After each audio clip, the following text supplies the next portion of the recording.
Well, hello again, my friends, and welcome back to 15-Minute Free Thinking. At least I intend this to be both a podcast and a video. And the topic for the day is about being a man. Now, I know this is something I discussed a couple of months ago. I haven't made a video in a week or so, and this has been kind of on my notes list as to something I wanted to talk about. But it kind of fell in line, or rather segued from a different discussion that I was going to do about the intellectual dark web, if you will, or these supposed deep thinkers out there who have these ideas about society and what's wrong with society and what's good about being a man, but specifically a guy like Jordan Peterson, which a lot of people will quote Jordan Peterson because he has given a lot of young men a new look on what it means to be responsible. He has this slogan of make your own bed, clean up your own room. These are kind of things that unfortunately are also tinged with political and religious views that get entangled within. It's a difficult topic to talk about. Somebody's always going to be offended, and that's just the way life is. Now, I've got nothing against the guy, Jordan Peterson, personally. He's not my kind of dude, but he has a lot of intellectual things to say and a lot of wisdom, just like many individuals do. The problem happens when we take a hero or assume that one guy has it figured out. And yes, I am talking about men here, so if there's plenty of women out there listening who may say, well, why are you focusing on men? Well, because I'm a man. That's pretty obvious. Or maybe not so obvious. And maybe I'll get into that here. I was thinking about some of the things that men all share. Some of the components of being a man that are relatively universal. And I thought about some of the negative ones. And I came up with scared, sad, and selfish, which, of course, doesn't define men. It doesn't define any individual. Nobody wants to admit that they're scared. Nobody wants to admit that they're sad. And most people don't want to admit that they're selfish. But these are things that we work around. These are aspects of our lives that we have to actually deal with and face. And ignoring them doesn't make them go away. I'll start off with virtue. Is it virtuous to save other people? You think about altruism. You think about a child, let's say, is drowning. It's pretty well known that somebody's going to run and try to save that kid. I haven't heard of any instances where there's a drowning child, 20 adults standing around and nobody trying to save the child. It's just something we do. Whether you're a man or a woman, it doesn't matter. But the point being that we risk our own lives to help others. And we consider that virtuous. So it goes against our nature of being selfish. But is that always virtuous? For example, if a single adult, let's say, that has no kids of their own, jumps in to save a drowning child, that's a great thing. He's risking his life for the youth. But if a father jumps in, let's say, to save another adult, and that father has his own children that he needs to take care of, is it virtuous to risk your own life when you have a family to take care of for someone else? I'm not answering these questions. I'm just asking them. These are the things that bounce around in the back of our minds. This idea that we're virtuous, that we care about others. And I think it's extremely important to care about others. And I think that a lot of men seem to think that it's better to just protect your own or save your own family and don't worry about the rest of the world. But this never works, because we have to deal with our neighbors. We have to deal with our, politicians. We have to deal with the people around us. Therefore, we have to become integrated. And this is the root of the term integrity. It comes from being integrated within your society. And that's difficult. I believe in cultivating that which is good. And this is going to be very subjective to each male and female. But there's a large debate around masculinity and values. And over the last, say, 10 years or so, For some reason, it's become an issue of contention, even discussing what it means to be a man. This term toxic masculinity has been thrown around as if it has some meaning. And sure, there are plenty of men who have a toxic attitude, and plenty of men who think that muscles and toughness is what makes you a man. I heard somebody say earlier on a documentary I was watching, and said, Jesus wasn't a pussy. And I've heard people say things to this, in similar line, or even drawing a picture of Jesus with big rippling muscles. This kind of attitude that being meek and being caring and helping others is somehow not manly, even though many people look up to a guy who was basically a socialist, if you will.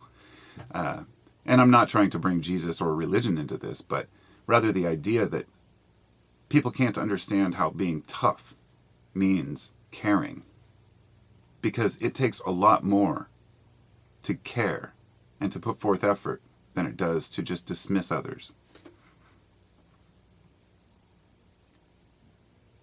Saying masculinity is bad, however, is somewhat akin to saying food is bad or drugs are bad. Food helps us to survive. If you eat too much or too little, you're not going to be doing well. And I think masculinity should be balanced the same way. You need to be able to be tough when you need to be tough, and step back a little bit when you don't. And the real central theme here of this discussion is rites of passage, something that is missing from many men's lives.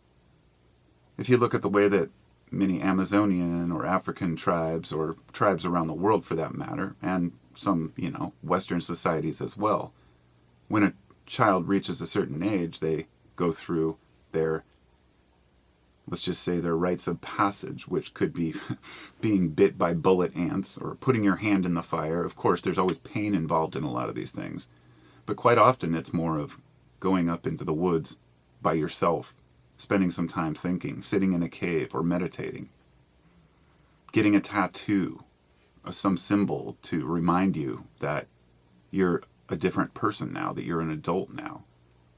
We seem to have lost that threshold. We, in the Western society, are so touchy about these subjects that we wouldn't dare go out and say, give our kids a scar or something, of course, at a campfire when they're 10. But I believe when a child reaches a certain age, especially men, they're looking for that transfer into adulthood, into a responsibility. Men and women need rites of passage. And the reason I'm discussing this is because I've really been thinking a lot about it lately, creating maybe my own version, maybe even writing a book, a short book or a pamphlet to help fathers to find a way to take their kids camping. Perhaps a list of, a checklist to cross off, right? Which sounds cheesy up front, but could actually be life-changing for many young men out there. I think one of the things we're lacking is gratitude.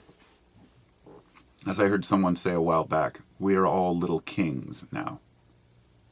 The average adult in Western society eats better and lives better than kings even a few hundred years ago. We have everything at our fingertips. And because of this, we're becoming almost as lazy as kings, if you will. The idea that when we have everything we need,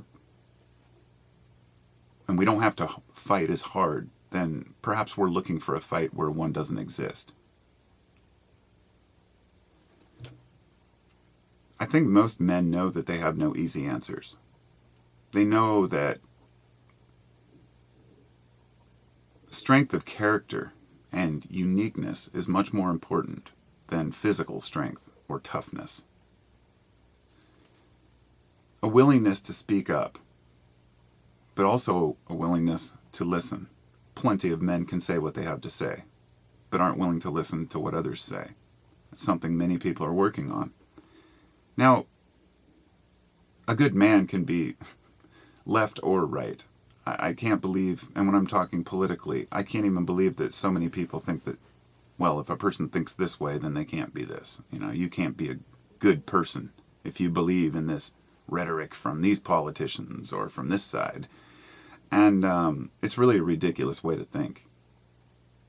It really is.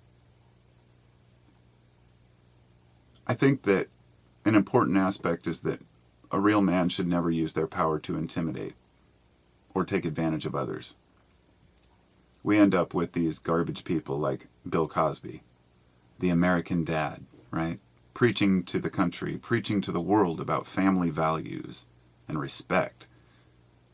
And he's just a rapist. I mean, these are men that young men looked up to, right? That, well, we can aspire to be a better person. It seems that the men that try the hardest are often hiding something. It's interesting. But honesty and integrity go a long way, a lot farther than any other aspect of being a man.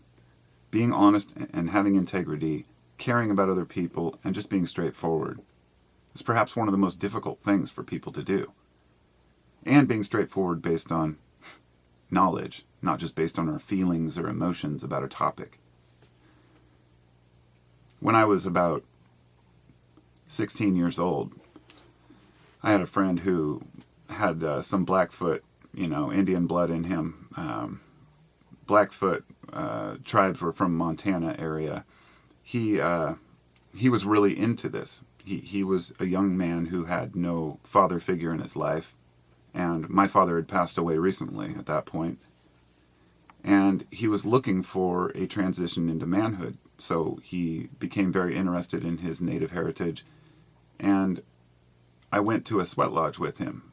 It was held by a local group of Native Americans. I'm not sure which tribe they were, but in their backyard they had all these, a few sweat lodges, which are, I'm sure you've all seen them. It's just like a dome, and you bring the hot rocks in. It's like a sauna. And let me just say, I spent an hour in this thing, and it was one of the longest hours of my life. I didn't want to be the guy in the back who had to push his way out. It was so hot. I was on the ground, like, suffocating, but I made it through. It was kind of a rite of passage, if you will. And when we came out, everyone shook hands and said hello, and we all ate a big meal, and it was wonderful. And these are just little things that many cultures do. Going through the sweat lodge process, it's kind of a rebirth, if you will. I mean, I've had very few experiences in life that were that, I guess, influential to me. And when I was about 15 years old, it was right after my father had passed away, my mom sent me to Outward Bound. It's basically where you go with a group of 10 to 15 people within your age group, and you hike for either a week, 2 weeks, or a month, depending on which one you do. I did the 2-week version. We went to the North Cascades. They give you the backpack and everything. You just bring your boots and your clothes, and they have everything else, your backpacks, tents, food. Everybody splits up all the gear. You got these 65-pound backpacks, and you hike for like 2 weeks straight. We hiked up by Mount Washington? I'm not sure. I can't recall which ones. It was way up north in the North Cascades, but we learned how to rock climb. We learned how to persevere and push through, setting up camp and roughing it without tents, that kind of thing. And it really helped to develop my character. This would be something that a lot of tribes would do with young men when they went on their first hunt. The same kind of thing. And that trip really gave me a new perspective on nature, life, and myself. So I very much urge people to go on and push themselves through some sort of a trip like that, or even going out to the wilderness with a couple of friends to kind of rediscover who you are.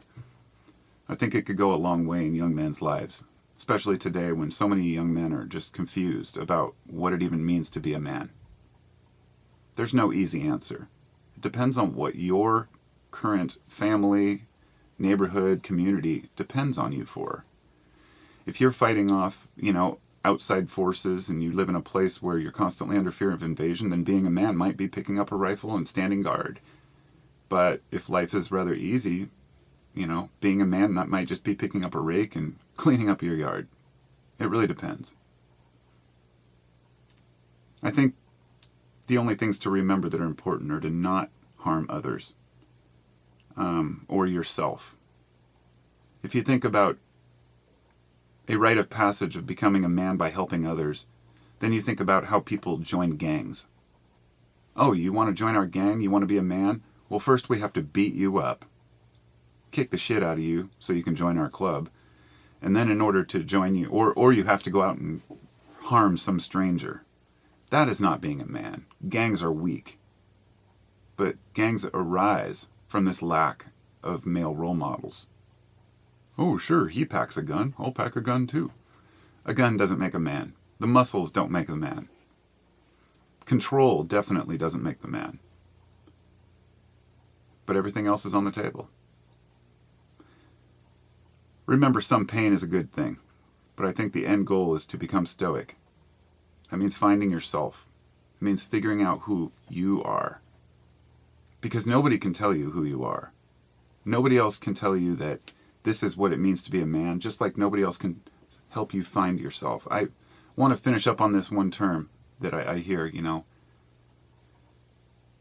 young people saying, I want to know who I am. I want to discover my purpose in life or find out who I am. You're nobody until you create who you are. This is something that's taken me a while to learn.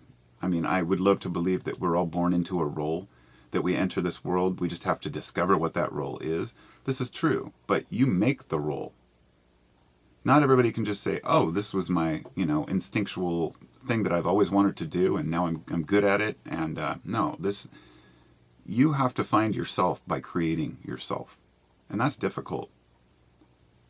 Really is. So I guess that's about all I have to say. I could go on, but I won't. And I guess I'm just leaving it up and open to all of you to figure out for yourselves, because that's all we can do. But I would like to reiterate my thoughts on the rites of passage, setting up perhaps something that other people can live by. I've thought about maybe making a short book for fathers to take their sons out, going on a hiking trip. I tried to think of some ideas, sitting by a campfire, reciting a mantra, or having a speech, something that you say, even an intention to stand by a fire and read a paper that you wrote about what you want in life, could be something you'll never forget. And as cheesy as it sounds, I think it could be a major impact for people. You could also go on a hike to nowhere. You could go camping with no tent, no blanket, go out fast for a day, or sleep in a cave. Find a spirit animal. Collect and identify plants in the area, or learn about the trees and nature where you live. All of these things help us to connect to the world better. And perhaps even a tattoo or a scar of some sort. I've got my marks, believe me. When I was younger, I've got my little tattoos I did myself, stick and poke, and I don't regret them. It's just part of my history. Perhaps a vow of silence might help, but then again, you could always go out and fight a bear if that's your thing. Thanks for listening, and I'll talk to y'all next time. I want to say thanks to my patrons, and I appreciate all of you, and I appreciate my viewers, subscribers. Feel free to leave a comment on the video if this is the video version, and I will talk to you all next time. Peace out.